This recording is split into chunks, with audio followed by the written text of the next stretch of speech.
वो बेसिकली चार चीज़ों पे बेस्ड है: इनकैप्सुलेशन, एब्स्ट्रैक्शन, इनहेरिटेंस और पॉलीमॉर्फिज्म। इनकैप्सुलेशन क्या होता है कि आपने डेटा को और मेंबर फंक्शंस को, यानी कि आपके डेटा मेंबर्स और फंक्शंस, उन सब को एक जगह पे रखना है, जिसको हम आसान अल्फाज में ये कह देते हैं कि हमने इससे क्लास बनानी है। जैसे कि हमने ये स्टूडेंट की क्लास बनाई है, इसके अंदर क्या है कि हमने डाटा मेंबर्स को ऊपर रख दिया है, जिसमें हमारे पास नेम है, एज है, CGPA है। उसके बाद हमारे फंक्शंस आ जाते हैं, जिसमें हमारे कंस्ट्रक्टर्स हैं, गेटर, सेटर हैं, और एक डिस्प्ले का फंक्शन हमने बनाया। ये सारे हमने एक जगह पे रख दिए हैं। एक, कह सकते हैं जैसे दवाई होती है, वो आप उसके तीन चार दवाइयाँ मिक्स करके एक कैप्सूल के अंदर डाल देते हैं, तो इस प्रोसेस को हम इनकैप्सुलेशन कहते हैं, कि आपने सारी चीज़ों को मिला जुला के एक जगह पे रख देना है। ठीक है। नेक्स्ट बात आती है इसका फ़ायदा क्या होता है। फ़ायदा ये होता है कि फॉर एग्जांपल आपके पास दो तीन मिलती जुलती चीज़ें हैं, जिनके, कह सकते हैं ना, मेंबर सेम है। फॉर एग्जांपल एक स्टूडेंट है, उसका भी नाम है, एक वकील है, उसका भी नाम है, एक ह्यूमन बीइंग है, उसका भी नाम है, एक पंखा, एक कंपनी है, उसका भी कोई नाम होगा। तो फॉर एग्जांपल आप इसके बगैर कोड लिखेंगे तो उसमें क्या होगा कि आप हर दफ़ा नेम नेम नेम लिखेंगे तो वो एक दूसरे पे ओवरराइट हो जाएंगे, या उसकी वजह से क्या होगा कि आपका एरर आ जाएगा कि आप एक से ज़्यादा दफ़ा एक वेरिएबल को डिक्लेयर कर रहे हैं। डेफिनेशन तो हो जाती है लेकिन डिक्लेरेशन नहीं होती है एक से ज़्यादा की। तो अब क्या है, अब हम क्या कर रहे हैं कि हमने सिंपली एक स्टूडेंट की क्लास बना दी है, इसके अंदर नेम भी आ गया, एज भी आ गया, CGPA भी आ गया। अब हमने नेक्स्ट क्लास बनाई है कंपनी की, तो उसका नेम आ गया, उस वो कब बनी थी, उसके ओनर का नाम आ गया, ये सारी चीज़ें उसमें इंफॉर्मेशन आ जाएंगी। तो अब अगर आपने स्टूडेंट का नाम एक्सेस करना है तो आप स्टूडेंट क्लास के ऑब्जेक्ट से एक्सेस करेंगे, और आपने अगर कंपनी का नाम एक्सेस करना है तो आप कंपनी के ऑब्जेक्ट से एक्सेस करेंगे। ये उस टाइम यूज़ होता है जब आपके पास बड़े बड़े प्रोजेक्ट्स हों, या छोटा सा भी प्रोजेक्ट हो जिसके अंदर एक से ज़्यादा तरह की चीज़ें ऐड यूज़ हो रही हों, तो वहाँ पे आप इस चीज़ को यूज़ कर सकते हैं। इसकी एक प्रॉपर्टी ये है कि आप इसके अंदर डाटा को हाइड कर देते हैं। इसका फ़ायदा है सबसे बड़ा कि आप इसके ज़रिए डाटा हाइडिंग अचीव करते हैं। डाटा हाइडिंग क्या है कि आप दूसरे बंदे को नहीं बताते कि आपके जो डाटा मेंबर्स हैं उनके नाम क्या है। फॉर एग्जांपल हमने नेम लिखा है, अब इसका जो गेटर सेटर है उसको हम जो मर्जी नाम दे दे, जो आपका यूज़र है उसने तो उसी नाम से एक्सेस करना है। अब फॉर एग्जांपल हमने इधर मेन फंक्शन के अंदर S dot gate name dot set name call किया हुआ है, std3 डॉट सेट नेम। अब हमें नहीं पता कि जो क्लास में एक्चुअल वेरिएबल है वो किस नाम से स्टोर्ड है, तो इस वजह से आपका डाटा हाइड हो जाता है। फॉर एग्जांपल आप किसी को अपनी कोई लाइब्रेरी, एज ए लाइब्रेरी देते हैं अपना फंक्शन, या अपना जो कोड है वो एज ए लाइब्रेरी देते हैं, तो उसको पता नहीं चलता कि आपने एक्चुअल वेरिएबल्स किस नाम से स्टोर करवाए हैं। सिंपली वो आपके फंक्शंस लेता है, उनको यूज़ करता है, और उससे फ़ायदा हासिल कर लेता है जो भी उसने करना हो। फॉर एग्जाम्पल अब आप ये वाली क्लास जो आपने बनाई है स्टूडेंट की, ये आप किसी स्कूल को देते हैं, तो वो सिंपली क्या करेगा, गेट नेम सेट नेम को यूज़ करेगा और अपने स्टूडेंट्स का डाटा एंटर करवाता जाएगा, या सिंपली कंस्ट्रक्टर को कॉल करेगा और डाटा स्टोर हो जाएगा। उसको ये नहीं पता चलेगा कि आपके एक्चुअल जो वेरिएबल पड़ा हुआ है आपकी क्लास के अंदर वो क्या है। हमने तो इसमें जो ज़्यादातर सिक्योरिटी को मद्देनज़र नहीं रखा हुआ, क्योंकि यहाँ पे हम जो वेरिएबल्स के नाम लिखते हैं, जो हम पैरामीटर्स पास करवाते हैं, उनके नाम हम सेम रख लेते हैं ताकि हमें समझने में आसानी हो। लेकिन जब सिक्योरिटी की बात आती है तो हम हमेशा पैरामीटर्स के नाम जो हैं वो बेसिक नामों से डिफरेंट रखते हैं, ताकि आसानी से उसको हम ताकि दूसरे बंदे को ये ना अंदाज़ा हो कि हमारे जो वेरिएबल्स हैं उनका नाम क्या था। सिंपली क्या है, वो एक फंक्शन को कॉल करेगा, और फंक्शन को कॉल करने के बाद वो उससे जो भी काम होगा वो हासिल कर लेगा। फॉर एग्जांपल उसने एक ऑब्जेक्ट बनाना है तो उसके लिए कंस्ट्रक्टर को कॉल कर देगा। ऑब्जेक्ट की कोई वैल्यू चेंज करनी है तो वो सेट का फंक्शन यूज़ कर लेगा। उसकी वैल्यू एक्सेस करनी है तो उसके लिए गेट का फंक्शन यूज़ कर लेगा, या इसका डाटा पूरा डिस्प्ले करवाना है किसी पैटर्न के अंदर तो वो डिस्प्ले का फंक्शन कॉल कर देगा। तो ये सारी चीज़ें हैं जो कि इनकैप्सुलेशन के अंदर आती हैं, कि आप इनकैप्सुलेशन करते क्यों हैं, डाटा हाइडिंग के लिए। डाटा हाइडिंग क्या है कि आपने अपने जो डाटा मेंबर्स हैं, एक्चुअल डाटा मेंबर्स हैं, उनको बाहर की जो दुनिया है, दूसरा जो बंदा आपके कोड को यूज कर रहा है उससे बचाना है। ये हमने पहली क्लास बनाई हुई थी स्टूडेंट की, जिसके अंदर हमने पहले डाटा मेंबर्स लिए जिनको हमने प्राइवेट रखा। हमने ये भी डिस्कस किया कि इसके डिफरेंट किस्म के एक्सेस मॉडिफायर्स हो सकते हैं। उसके बाद हमने उसका कंस्ट्रक्टर बनाया, नल कंस्ट्रक्टर, जिसके अंदर हमने वैल्यूज को नल सेट करवाया। उसके बाद हमने इसका पैरामीट्रिक कंस्ट्रक्टर बनाया। उसके बाद हमने इसका कॉपी कंस्ट्रक्टर बनाया, जिसके अंदर हम वैल्यूज कॉपी कर रहे थे। ये हमने दो कंस्ट्रक्टर पैरामीट्रिक बनाए, ठीक है, जिसके अंदर हमने एक के अंदर नेम, एज और CGPA ले लिया, दूसरे के अंदर हमने सिर्फ नेम ले लिया। तो ये चीज कहलाती है कंस्ट्रक्टर ओवरलोडिंग, कि आपने कंस्ट्रक्टर को ओवरलोड कर दिया कि वो एक से ज्यादा तरह से यूज हो सकता है। अब आप चाहे तो सिर्फ नेम पास करके ऑब्जेक्ट बना लें, या फिर आप नेम, एज और CGPA तीनों चीजें दे के एक्सेस करवा लें, या एक नया ऑब्जेक्ट क्रिएट कर लें। इसी तरह आप दो चीजें लेना चाहते हैं तो उसके लिए भी आप एक कंस्ट्रक्टर बना सकते हैं, जिसके अंदर नेम और एज सेट हो जाएगी, और तीसरी वैल्यू को आप डिफॉल्ट वैल्यू दे देंगे, या उसके अंदर नल कंस्ट्रक्टर कॉल करवा लेंगे। दोनों ऑप्शन आपके पास अवेलेबल है। तो ये चीज है आपके पास के कंस्ट्रक्टर ओवरलोड करना क्या है, या कोई भी फंक्शन है उसको अगर आपने ओवरलोड करना है तो उसका मतलब ये है कि आपने उसके पैरामीटर्स चेंज कर देने हैं, ठीक है, और उस पैरामीटर्स की बेस पे आप उसकी कुछ ना कुछ फंक्शनैलिटी जो है वो अपडेट हो जाएगी। जैसे कि कंस्ट्रक्टर को हमने ओवरलोड किया, तो हम क्या कर रहे हैं कि यहाँ पे तीन पैरामीटर पास कर रहे हैं और तीनों पैरामीटर्स की वैल्यू इसको सेट करवा रहे हैं।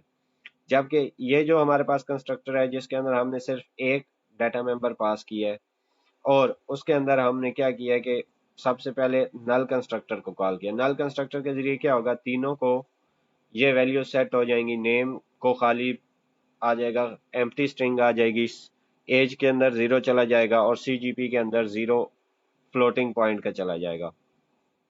ये कंस्ट्रक्टर कॉल होगा। उसके बाद हमारी नेम की वैल्यू सिर्फ अपडेट होगी कि नेम के अंदर जो नेम हम पास करेंगे वो वाली वैल्यू उसके अंदर सेट हो जाएगी। क्लियर। उसके बाद नेक्स्ट हमारे पास कॉपी कंस्ट्रक्टर है। कॉपी कंस्ट्रक्टर के अंदर हमने क्या किया कि सिंपली एक ऑब्जेक्ट से डाटा उठाया, दूसरे जो हम नया ऑब्जेक्ट बना रहे हैं उसके अंदर कॉपी करते गए, और तमाम वैल्यूज एक जगह से दूसरी जगह हमने कॉपी कर ली। नेक्स्ट हमारे पास गेटर है। गेटर के अंदर हमने क्या किया, सिंपली जो हमारे पास हमारे डाटा मेंबर के अंदर वैल्यू स्टोर थी नेम के अंदर, वो हमने यूजर को रिटर्न करवा दी है। सेटर के अंदर क्या किया, हमने यूजर से नेम लिया और उस नेम को हम अपने डाटा मेंबर के मुताबिक सेट करवा लेते हैं। लास्ट में हमने एक डिस्प्ले का फंक्शन बनाया, जिसके अंदर हमने क्या किया कि सिंपली हमने आउटपुट करवा दिया नाम, फिर एक टैब स्पेस यानी कि 4 स्पेसेस दी, उसके बाद एज को डिस्प्ले करवाया, फिर हमने 4 स्पेसेस दी, फिर हमने GPA को डिस्प्ले करवा दिया। तो इस तरह हमारे पास क्या होगी, एक आउटपुट बन जाएगी जिसमें पहले नाम आएगा, फिर हमारे पास एज आएगी, फिर हमारे पास CGP आएगा। ये हम इसको एक दफा फिर एग्जीक्यूट कर लेते हैं। तो इसके अंदर क्या होगा, हमारे पास आउटपुट्स आ जाएंगी।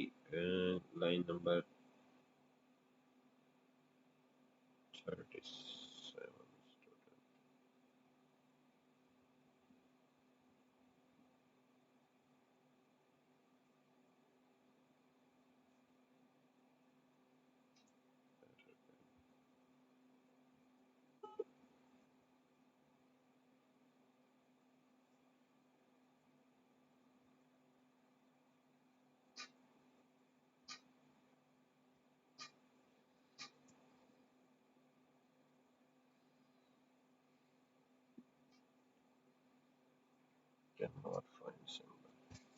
चलिए इसको दूसरे तरीके से हम कर लेते हैं। आई थिंक ये कंपाइलर प्रॉब्लम कर रहा है, हालांकि इसको यहाँ से लेना चाहिए। जी जी,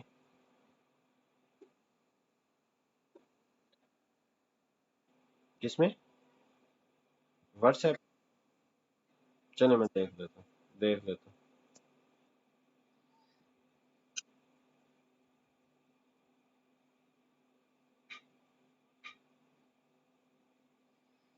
एक्चुअली जो चीज़ हमने पहले की हुई थी वो बाकी कंपाइलर्स के अंदर चल जाती है, लेकिन ये शायद कंपाइलर का इशू है, तो इस वजह से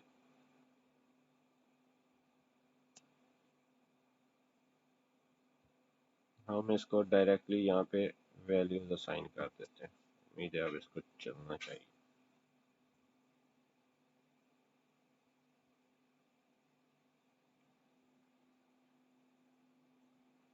ठीक है, अब देखेंगे हमारे पास एग्जीक्यूट हो गया। ये एक्चुअली कंपाइलर थोड़ा लिमिटेड है, इस वजह से इसके अंदर इशू आ रहा है हमारे पास। तो आप देख सकते हैं कि हमारे पास पहला ऑब्जेक्ट आउटपुट हुआ, दूसरा हुआ, तीसरा हुआ और चौथा हुआ। ये सारी चीज़ें हमारे पास आउटपुट आ गई हैं। अब नेक्स्ट जो हमारे पास कंसेप्ट है वो हमारा है एब्स्ट्रैक्शन का। इनकैप्सुलेशन के बाद दूसरी चीज़ आती है एब्स्ट्रैक्शन। एब्स्ट्रैक्शन में क्या होता है कि आप एब्स्ट्रैक्ट क्लासेस बनाते हैं या इंटरफेसेस बनाते हैं, जिसका मकसद क्या होता है कि आप यूज़र को चाहते हैं कि वो उन चीज़ों की इम्प्लीमेंटेशन अपने मुताबिक कर ले। यानी कि आप सिंपली उसका सिग्नेचर दे देते हैं। सिग्नेचर क्या होता है? सिग्नेचर के अंदर दो तीन चीज़ें हमारे पास आती हैं।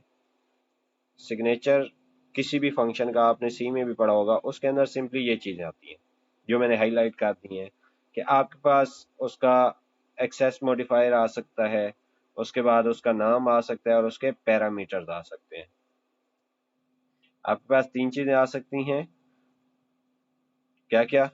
आपके पास एक्सेस मॉडिफायर आ जाता है, फंक्शन का नाम या रिटर्न टाइप, अगर फॉर एग्जांपल वो कंस्ट्रक्टर नहीं है। चले हम इसको देखने के लिए नीचे जाते हैं और डिस्प्ले पे चले जाते हैं। यहाँ पे हमारे पास क्या है? इसमें हमारे पास एक्सेस मॉडिफायर है, उसके बाद उसका रिटर्न टाइप है जो कि वॉइड है, और नेक्स्ट हमारे पास डिस्प्ले का फंक्शन है, और उसके अलावा जो हमारे पास पैरामीटर्स हैं इनको हम दे देते हैं सिंपली कि आपने इसको फॉलो करना है और इसके मुताबिक अपनी कोई भी इम्प्लीमेंटेशन आप दे सकते हैं।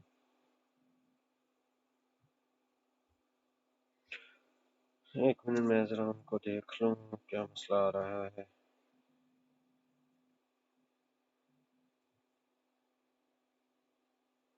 चले ऐड हो गई है। क्लियर? एब्स्ट्रैक्शन क्या है? एब्स्ट्रैक्शन बेसिकली एक कंसेप्ट है के अंदर जिसके ज़रिए आप यूज़र को ये सहूलत फराहम करते हैं कि वो किसी एक फंक्शन की या तमाम फंक्शंस की इम्प्लीमेंटेशन जो है वो अपने मुताबिक कर सके। इसमें क्या होता है कि यूज़र को एक सहूलत मिल जाती है, वो चीज़ों को अपने तरीके से अपडेट कर सकता है। यानी ज़्यादातर आप फंक्शन इसलिए करते हैं कि कुछ बेसिक फंक्शनैलिटी आप इम्प्लीमेंट करवा देते हैं, कुछ चीज़ें जो है वो यूज़र के एंड पे रख देते हैं कि वो उसको चेंज कर सके। एब्स्ट्रैक्शन आपने करनी है तो उसके लिए आपके पास दो तरीके हैं। एक आपके पास है एब्स्ट्रैक्ट क्लास और दूसरा आपके पास है इंटरफेस। यहाँ पे मैं नई क्लास बना लेता हूँ।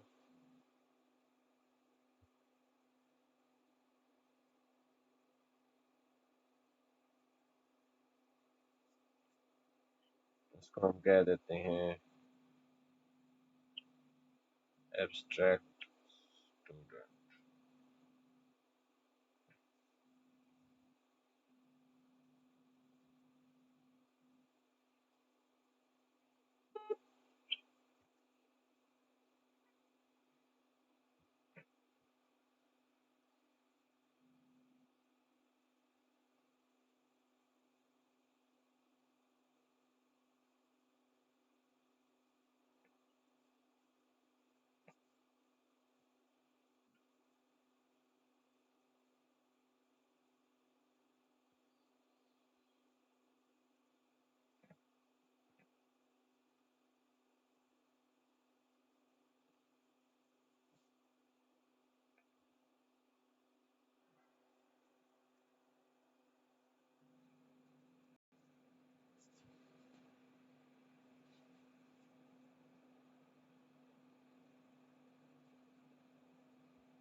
चलिए नेक्स्ट क्लास हमने बनाई है एब्स्ट्रैक्ट स्टूडेंट।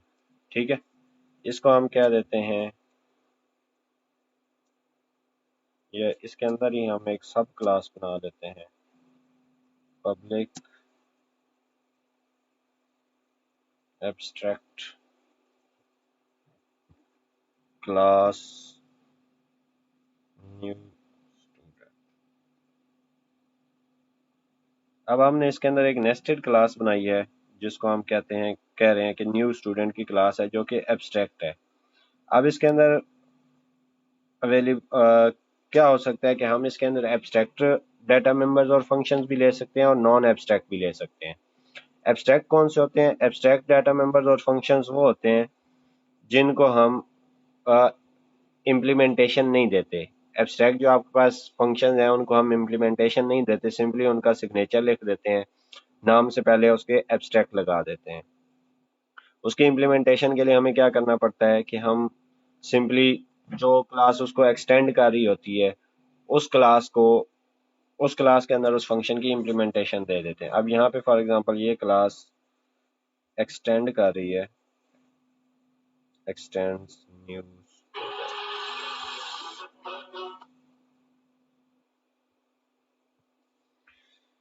ये क्लास हमने बनाई जो कि एक्सटेंड कर रही है न्यू स्टूडेंट को। अब यहाँ पे हम एक फंक्शन बना देते हैं, पब्लिक एब्स्ट्रैक्ट डिस्प्ले। ये हमने एक फंक्शन बना दिया।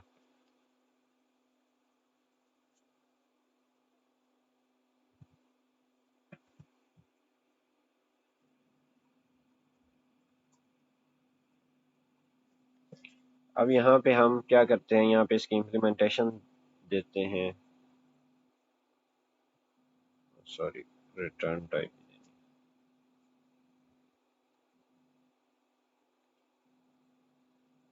Public void display. यहाँ पे बेसिकली जो दूसरे कंपाइलर्स होते हैं उसमें एक एनोटेशन आती है ओवरराइड की, जो आई थिंक शायद ये आपको फैसिलिटी प्रोवाइड ना करे।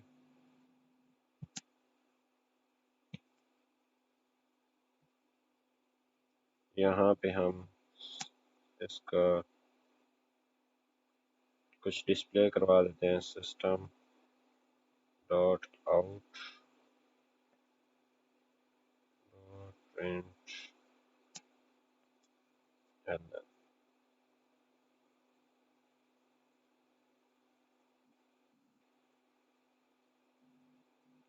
ओके,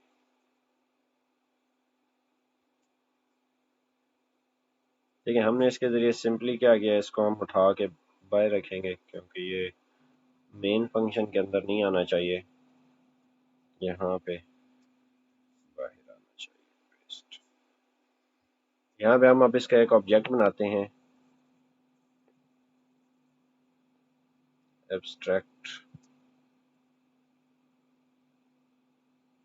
स्टूडेंट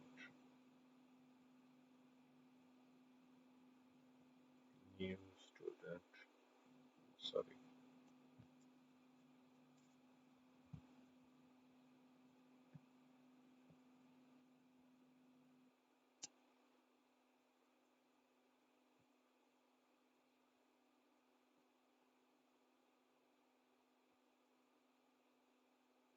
और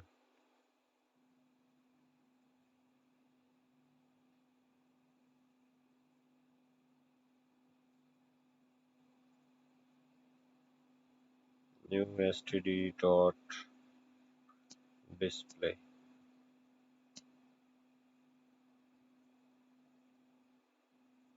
ठीक है, अब इसको रन करते हैं हम।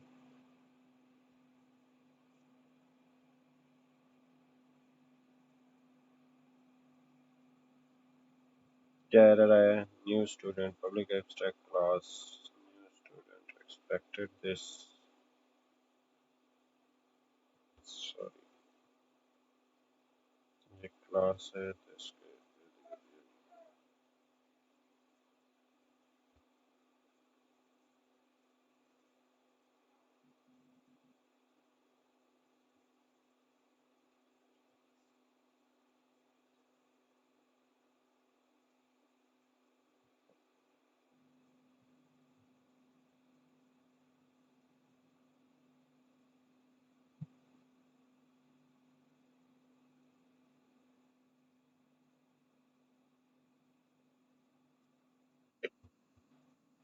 एक्चुअली ये हमारे पास जो कंपाइलर है ये थोड़ा लिमिटेड है, इसके अंदर हम एक से ज़्यादा क्लासेस नहीं बना सकते।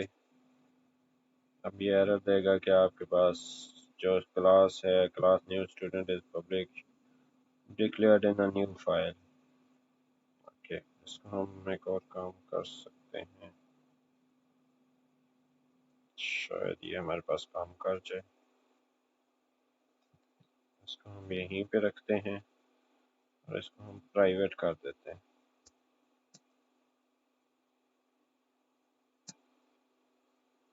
ताकि ये हमारी नेस्टेड क्लास बन जाए। और उम्मीद है अब ये हमारा कंपाइलर हमें एरर नहीं देगा।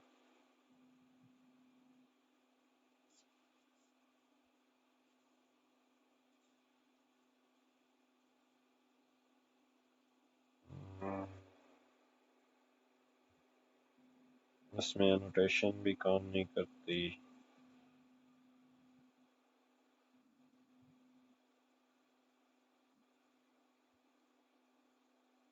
चलें, ये कंपाइलर हमारा थोड़ा लिमिटेड है, ये एक से ज़्यादा क्लासेस को ऐड नहीं करवा रहा। ठीक है, आप इसका ये मैं ट्यूटोरियल आपको जो है रिकॉर्ड करके भेज दूंगा पीसी से, ताकि आप उसको देख सकें। बेसिकली आप इसका जो एक्चुअल मेथड है वो देख लें कि किस तरह आप करते हैं। सिंपली आप क्या करते हैं कि एक एब्स्ट्रैक्ट क्लास आप डिफाइन करते हैं, जैसा कि हमने ये स्टूडेंट की क्लास को डिफाइन किया है। ये देखें, ये हमने एक न्यू स्टूडेंट की क्लास को डिफाइन किया है, public abstract class new student. इसी तरह दूसरा जो तरीका है आपके पास वो है इंटरफेस का। ठीक है, उसके लिए आप सिंपली एक इंटरफेस डिफाइन करते हैं, पब्लिक इंटरफेस न्यू इंटरफेस। ठीक है, ये भी सिंपली क्लास की तरह ही होता है और इसके अंदर सिंपली आप अब डिफरेंस क्या है दोनों के अंदर, एब्स्ट्रैक्ट क्लास और इंटरफेस के अंदर। एब्स्ट्रैक्ट क्लास जो होती है उसके अंदर कुछ फंक्शंस आप ऐसे ले सकते हैं जिनकी आपने डेफिनेशन दी हुई है। फॉर एग्जांपल आपके पास एक नॉन एब्स्ट्रैक्ट इसके अंदर फंक्शन आ जाता है, पब्लिक वॉइड शो। अब इसके अंदर आप ये फंक्शन डिफाइन कर सकते हैं, जबकि आप यहाँ पे आप कुछ भी डिस्प्ले करवा सकते हैं। इसी को मैं कॉपी कर लेता हूँ, यहाँ पे पेस्ट कर देता हूँ। लेकिन जब ये चीज़ आप इंटरफेस में करने लगेंगे यहाँ पे, तो आपके पास एरर आ जाएगा। यानी आप इसके अंदर सिंपली कर ये सकते हैं कि इंटरफेस के अंदर आप किसी भी फंक्शन की इम्प्लीमेंटेशन नहीं दे सकते। ये चीज़ ध्यान में रखनी है आपने कि इंटरफेस और क्लास में क्या डिफरेंस है। कि क्लास जो एब्स्ट्रैक्ट क्लास है उसके अंदर आप कुछ फंक्शंस की इम्प्लीमेंटेशन दे सकते हैं, यानी कि आप नॉन एब्स्ट्रैक्ट फंक्शंस भी डिफाइन कर सकते हैं। जबकि अगर आप ये चीज़ इंटरफेस के अंदर करने की कोशिश करेंगे तो आपके पास एरर आएगा और वो इसको सपोर्ट नहीं करता। अब ये एब्स्ट्रैक्शन यूज़ क्यों होती है, इसका ज़रूरत क्यों महसूस हुई, इस चीज़ को हम थोड़ा डिस्कस कर लेते हैं। बेसिकली इसका इस्तेमाल होता है मल्टीपल इनहेरिटेंस के अंदर। मल्टीपल इनहेरिटेंस या मल्टीपल इनहेरिटेंस क्या होती है कि आप एक क्लास को मल्टीपल क्लासेस से इनहेरिट कर रहे हैं। इसका सबसे बड़ा जो प्रॉब्लम आया था वो था डायमंड प्रॉब्लम। डायमंड प्रॉब्लम क्या था, डायमंड प्रॉब्लम के अंदर बेसिकली ये था कि बी और सी जो थी वो ए से इनहेरिट हो रही थी और डी जो थी वो बी और सी दोनों से इनहेरिट हो रही थी। अब एक फंक्शन था जो बी और सी दोनों के अंदर डिफाइंड था। अब इसने देखना था कि बी ए और बी जो है उसमें से किस के फंक्शन को कॉल करे, या कि एक फंक्शन दोनों में डिफाइंड है, तो अब जो डी क्लास है उसने एक फंक्शन को कॉल करना है, तो वो उन दोनों में से कौन सा फंक्शन कॉल होगा। तो इस प्रॉब्लम को सॉल्व करने के लिए या मल्टीपल इनहेरिटेंस को गेन करने के लिए आपके इंटरफेसेस और एब्स्ट्रैक्ट क्लासेस का आइडिया आया था कि आप एक क्लास जो है वो मल्टीपल इंटरफेसेस को इम्प्लीमेंट कर सकती है। और एक और बात यहाँ से निकल आई है कि जब भी आपने एब्स्ट्रैक्ट क्लास को करना है तो वो एक्सटेंड होगा, क्योंकि उसके फंक्शनैलिटी जो है किसी हद तक उसमें फंक्शनैलिटी अवेलेबल है। और तो उसकी एक फंक्शनैलिटी को आप बढ़ा रहे हैं, जबकि इंटरफेस जो है उसके अंदर कोई भी फंक्शन जो है इम्प्लीमेंटेड नहीं है, तो उसके फंक्शंस को आपने इम्प्लीमेंट करना है, तो उसके लिए आप यहाँ पे इम्प्लीमेंट्स का लफ्ज इस्तेमाल करेंगे या कीवर्ड जिसको हम कह रहे हैं। ये हमारा न्यू इंटरफेस है, इसका नेम मैं चेंज कर दूं,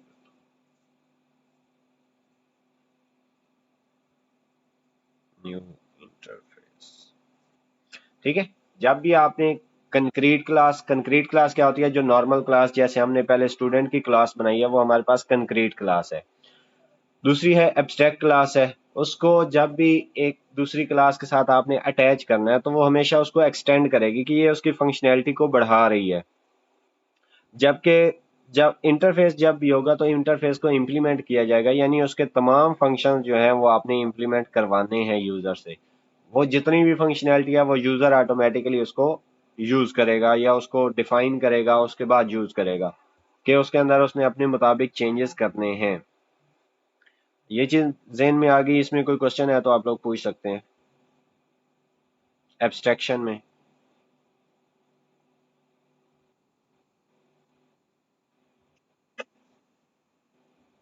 कोई क्वेश्चन है?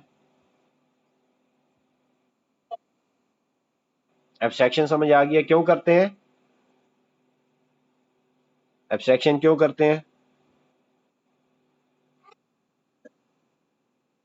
जी, अपनी मर्जी से या यूजर को इतनी सहूलत देते हैं कि वो चीजों को अपनी मर्जी से इम्प्लीमेंट कर सके। ठीक है। ये बेसिकली करते क्यों है कि फॉर एग्जांपल आप मोबाइल चलाती हैं, मोबाइल के अंदर एक एप्लीकेशन बनी हुई है, उस मोबाइल एप्लीकेशन के कुछ जो फंक्शन है वो आपका ऑपरेटिंग सिस्टम इम्प्लीमेंट कर रहा है, लेकिन कहीं पे वो डेवलपर को ये सहूलत देता है कि वो अपनी मर्जी से उसके अंदर चेंज कर सके। जैसे इसकी एक एग्जांपल सबसे बड़ी ये है कि आपके पास सामने कुछ डायलॉग बॉक्सेस ओपन होते हैं, जब आपको वेट करना पड़ता है थोड़ी देर के लिए, तो उसमें क्या होता है कि अब उन्होंने इंटरफेस दे दिया है। इंटरफेस एक उन्होंने दे दिया जिसके जरिए आप उस डायलॉग को अपनी मर्जी से चेंज कर सकते हैं। उसके अंदर कुछ फंक्शंस दिए हुए हैं, ऑन क्रिएट का फंक्शन होता है, ऑन अपडेट का फंक्शन होता है, तो आप उन फंक्शंस को अपनी मर्जी से चेंज कर सकते हैं कि मैंने इसका टाइटल क्या देना है, इसके अंदर जो डाटा डिस्प्ले करवाना है वो क्या होना है, इसका जो लेआउट है, क्या क्या चीजें इसके ऊपर डिस्प्ले होनी है, ये डेवलपर जो है आपका उसको देखता है कि या वो डिसाइड करता है कि मैंने यूजर को क्या दिखाना है। तो यहाँ पे ये इस चीज की ज्यादा जरूरत आती है कि जहाँ पे आपने डेवलपर को या आपका जो दूसरा प्रोग्रामर है जो आपकी कोड को यूज कर रहा है उसको आपने सहूलत देनी है कि वो अपनी मर्जी से चीजों को चेंज कर सके। ठीक है। नेक्स्ट, और इसमें दो चीजें हैं, एब्स्ट्रैक्ट क्लास और इंटरफेस। एब्स्ट्रैक्ट क्लास क्या होती है कि उसके अंदर आपके पास कुछ नॉन एब्स्ट्रैक्ट फंक्शंस हो सकते हैं। नॉन एब्स्ट्रैक्ट फंक्शंस कौन से होते हैं? जिनकी इंप्लीमेंटेशन दी हुई होती है। एब्स्ट्रैक्ट फंक्शंस कौन से होते हैं? जिनकी इंप्लीमेंटेशन नहीं होती। इंटरफेसेस के अंदर तमाम फंक्शंस जो हैं वो एब्स्ट्रैक्ट होते हैं, यानी कि किसी भी फंक्शन की आप इम्प्लीमेंटेशन नहीं दे सकते। ठीक है। आपने सिंपली सॉरी इसमें इंटरफेस के अंदर आप एब्स्ट्रैक्ट का कीवर्ड नहीं यूज करते, ऑटोमेटिकली कंफर्म होता है कि ये फंक्शन एब्स्ट्रैक्ट है। ठीक है। जबकि एब्स्ट्रैक्ट क्लास के अंदर आपको बताना पड़ता है कि ये फंक्शन एब्स्ट्रैक्ट है, यानी कि इसकी इम्प्लीमेंटेशन आपकी जो चाइल्ड क्लास है उसने करनी है। ठीक है। चाइल्ड क्लास पेरेंट क्लास का आइडिया हमारे पास इनहेरिटेंस के अंदर आएगा। इनहेरिटेंस आपका तीसरा पिलर है।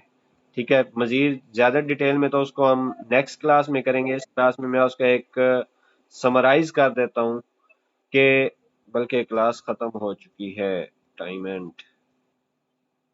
ठीक है, क्लास ये खत्म हो चुकी है तो इसको हम नेक्स्ट क्लास पे पेंडिंग रखते हैं। ठीक है। मजीद जो चीजें रह गई हैं, यानी कि इसकी इम्प्लीमेंटेशन मैं आपको एक्लिप्स के अंदर करके सेंड कर दूंगा और उसका ट्यूटोरियल भी बना दूंगा ताकि आप लोग उसको फॉलो कर सकें। ये कंपाइलर थोड़ा लिमिटेड था तो इस वजह से इसकी सही तरह से प्रेजेंटेशन नहीं हो सकी। ठीक है। जी, वो इनकैप्सुलेशन था। अब दो हो गए, इनकैप्सुलेशन और एब्स्ट्रैक्शन। ठीक है। जी, वो सारे एनकैप्सुलेशन में होता ही वही है कि आपने डाटा मेंबर्स और फंक्शंस को एक जगह पे इकट्ठा करना है। जी। और एब्स्ट्रैक्शन क्या है कि आपने यूजर को सहूलत देनी है कि वो अपनी मर्जी से आपके फंक्शंस को इम्प्लीमेंट कर सके, उसके अंदर कुछ अपनी जो कस्टम चेंजेस है वो कर सके। ठीक है, नेक्स्ट कोई क्वेश्चन?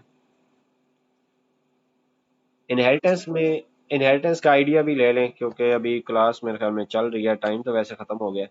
इनहेरिटेंस में क्या होता है कि आपके पास कुछ फंक्शनैलिटी जो है वो पेरेंट क्लास के अंदर होती है। ये वैसे ही है जैसे हमारा विरासती निज़ाम है कि कुछ चीज़ें आप अपने वालदैन से इनहेरिट करते हैं।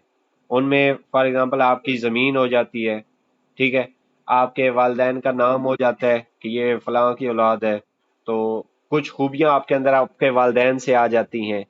तो ये चीज़ें हैं कि आप अपने वालदैन की तमाम चीज़ें एक्सेस कर सकते हैं, और जो आपकी अपनी पर्सनैलिटी होती है वो उसका एक इजाफा होता है कि आपके अंदर ये चीज़ें ऐड हो चुकी हैं। ये है इनहेरिटेंस। फॉर एग्जांपल आप इनहेरिटेंस की एग्जांपल हम किस तरह लेंगे? हमारे पास जो स्टूडेंट की क्लास चल रही है, इसकी बेस क्लास क्या है कि हर स्टूडेंट जो है वो एक ह्यूमन है।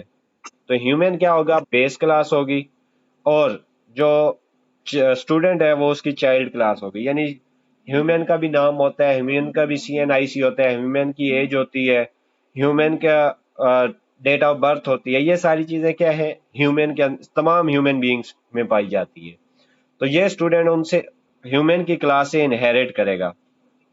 अब कुछ फंक्शंस जो हैं वो स्टूडेंट के हैं, वो है आपके पास उसका CGPA है, उसका रजिस्ट्रेशन नंबर है, उसकी क्लास है। ये हर बंदे का नहीं होता, हर ह्यूमन की बीइंग का नहीं होता। तो ये चाइल्ड क्लास के प्रॉपर्टीज हैं जिनको आप एक्सेस करवाते हैं, या जो चाइल्ड क्लास के अंदर आते हैं, या स्टूडेंट स्पेसिफिक टू स्टूडेंट है। तो इनहेरिटेंस के क्या अंदर क्या होता है कि कुछ चीजें आप बेस क्लास से लेते हैं और कुछ चीजें जो है आपकी चाइल्ड क्लास के अंदर आ जाती हैं। तो उन दोनों को मिला के आपका ओवरऑल डिफरेंट ऑब्जेक्ट्स बन जाते हैं। इनहेरिटेंस यूज क्यों की जाती है? इनहेरिटेंस यूज की जाती है रेपिटिशन से बचने के लिए। यानी कि फॉर एग्जांपल आपने एक सिस्टम बनाना है जिसके अंदर स्टूडेंट भी होंगे, टीचर भी होंगे, आपके पास क्लास 4 का अमला भी होगा। ये सारे क्या है? ह्यूमन बीइंग्स हैं। इन सब की काफी सारी चीजें जो है वो मिलती जुलती हैं, जैसे नाम जो अभी मैंने बताया था, जो ह्यूमन की प्रॉपर्टीज हैं। तो आप तमाम क्लासेस के अंदर ये सेपरेट डाटा मेंबर्स नहीं बनाएंगे। सिंपली आप क्या करेंगे? ह्यूमन के डाटा मेंबर्स ह्यूमन में ऐड करेंगे, और इन तीनों क्लासेस को एक्सटेंड करवा देंगे या इनहेरिट करवा लेंगे ह्यूमन की क्लास से। तो ऑटोमेटिकली जो ह्यूमन की प्रॉपर्टीज हैं वो इनके पास आ जाएंगी, और जो इनकी अपनी प्रॉपर्टीज हैं वो तो इनके पास ऑलरेडी अवेलेबल हैं। क्लियर? तो लास्ट जो है वो हमारे पास पॉलीमॉर्फिज्म है। पॉलीमॉर्फिज्म क्या है? Multiple shapes. मल्टीपल शेप्स किसकी होती हैं? आपके फंक्शंस की। जैसे हमने एग्जांपल की है कंस्ट्रक्टर ओवरलोडिंग की, उसके अंदर हमने क्या किया है? सिंपली कि एक कंस्ट्रक्टर को मल्टीपल पैरामीटर्स पास किए हैं। एक में सिर्फ हमने नेम पास कर दिया है, एक में नेम, एज और CGPA तीनों पास करवा दिए। एक के अंदर हमने उसको कॉपी कंस्ट्रक्टर जो हमने बनाया है